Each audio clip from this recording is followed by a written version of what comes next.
Peggy 18.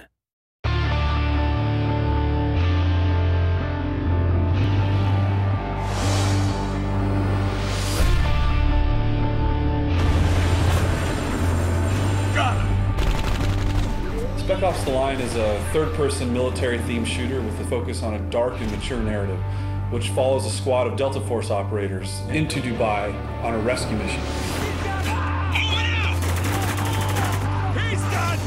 The setting of Dubai really influences the style of combat in Spec Ops: The Line. The unique architecture that's there does some really interesting things with our combat space. We draw a lot of inspiration of the way things were built there, like the scale is just really over the top.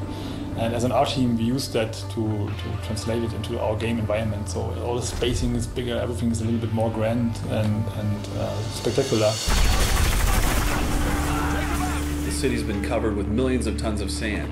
It really provides sort of a very new and fresh combat experience. One of the elements that's very interesting is the fact that you're quite often walking on what you perceive to be solid ground, but actually you may be walking on a dune that's covering a 30-story skyscraper. During combat, you have to constantly be thinking about where you're standing and where you're located, and you may even tumble through a skylight in a building into an entombed space that's been covered by sand.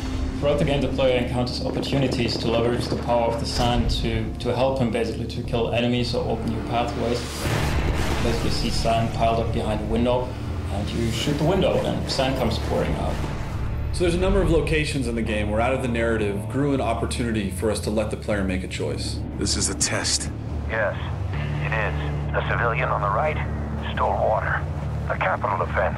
The soldier on the left was sent to apprehend him, which he did, killing the man's family in the process.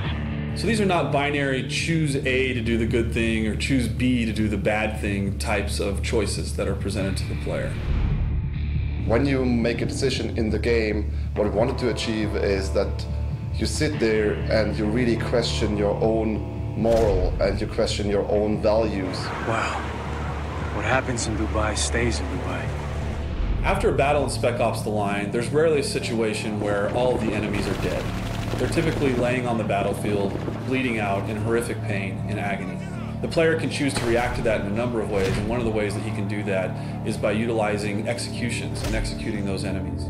Since Spec Ops: The Line is a realistic shooter and you're up against humans with guns, it was always very important for us to make sure that there's enough variety in gunplay and in enemy behavior. So we created all those different enemy types to make sure that there's always enough variety and fun to fight those guys. It was too close, Walker! Take this guy out! Is that all of them?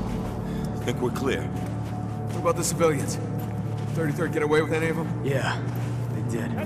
The campaign in Spec Ops: The Line is heavily influenced by the people who are left there in Dubai after sandstorms have ravaged the region. This element of survival in a combat scenario permeates into the gameplay itself. Many of the conflicts in the campaign actually have to do with those survivors and these elements of them trying to provide for their families and protect them from the situation that they found themselves in. This element of civilians being found in the middle of combat scenarios adds a lot of tension to the combats in Spec Ops: The Line. The CIA doesn't start when it can't finish. Well, now's the time to prove it, because I'm not telling you shit. No! What the hell?